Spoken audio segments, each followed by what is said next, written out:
Hello, beautiful community. A few grounding remarks about Trump's war with Iran. When Trump made his speech announcing the attack, there was a kind of gap between his language and the reality of the conflict that he was getting himself into. So, this is very much for Trump something that's in the realm of fantasy achievement rather than in the realm of an action checked by reality. So, to start understanding how this works for him, you've got to focus on his cognitive incapacity, and that's that he cannot ask for or receive advice. And so, when a week starts and it's a Monday, at the end of that week on Friday, he's not going to know more about the issues that have been ventilated around him.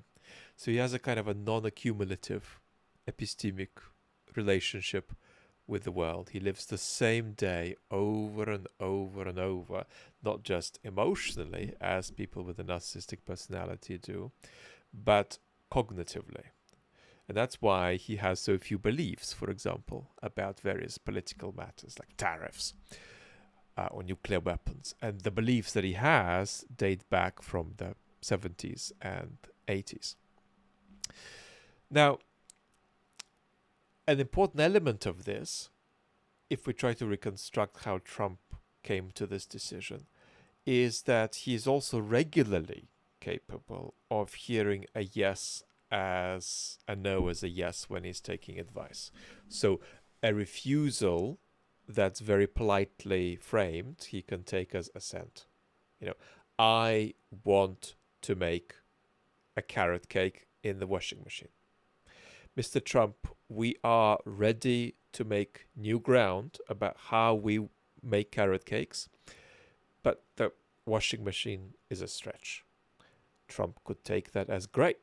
They said it's hard to do, but they love me and they're going to do it for me. So we're going to have a great cake made in the washing machine like nobody else has made it before. And it's going to be probably perfect. And that's it. He is done.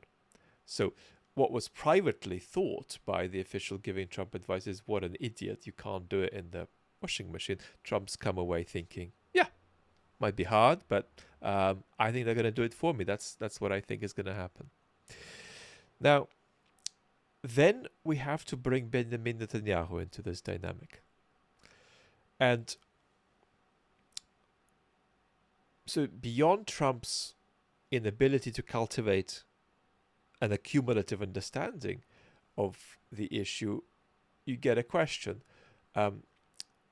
Who shapes the fragments of reality that he does absorb, that he does understand? And how far is his picture of Iran, his picture of Israel, his picture of what he is doing now, a product of private conversations he's had with Netanyahu?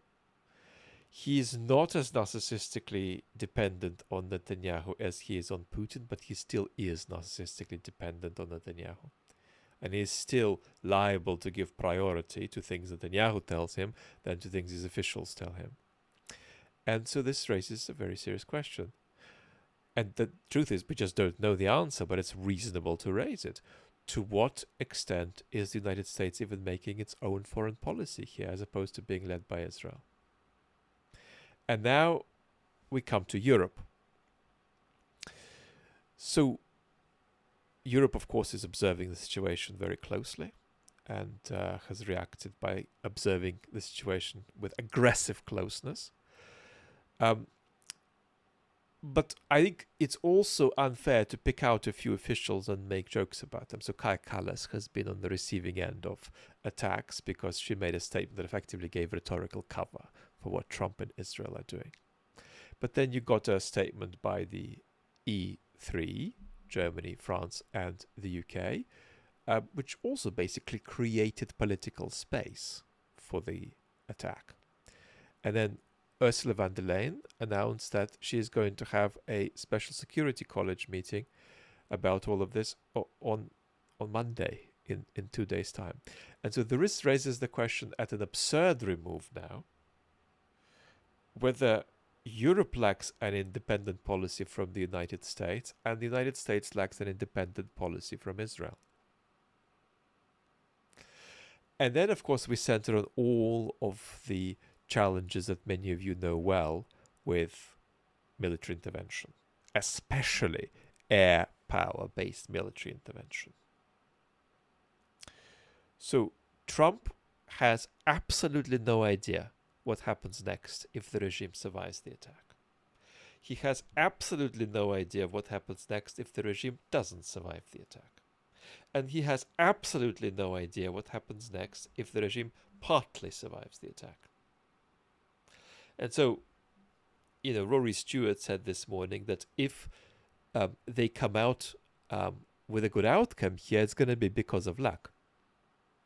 And that's the only way they're going to get a good outcome, because it's not just that a smattering of historical knowledge suggests that air power is unlikely to achieve constructive regime change.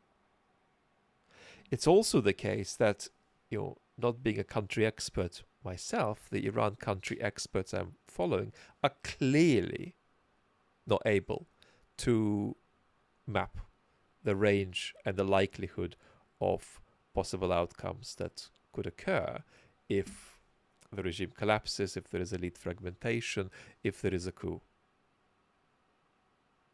So this is sort of postmodern action, beautiful community, where so long as the real consequences of the action don't undermine the attention and headlines Trump wants it to generate, he'll be okay. But the problem is he's even delusional about that, because it's not as though this kind of action is remotely popular with US citizens. And now that Trump's giddy post-Venezuela, there's no reason to assume he won't get even more giddy no matter how this goes for him, and escalate further on the international stage in the months to come.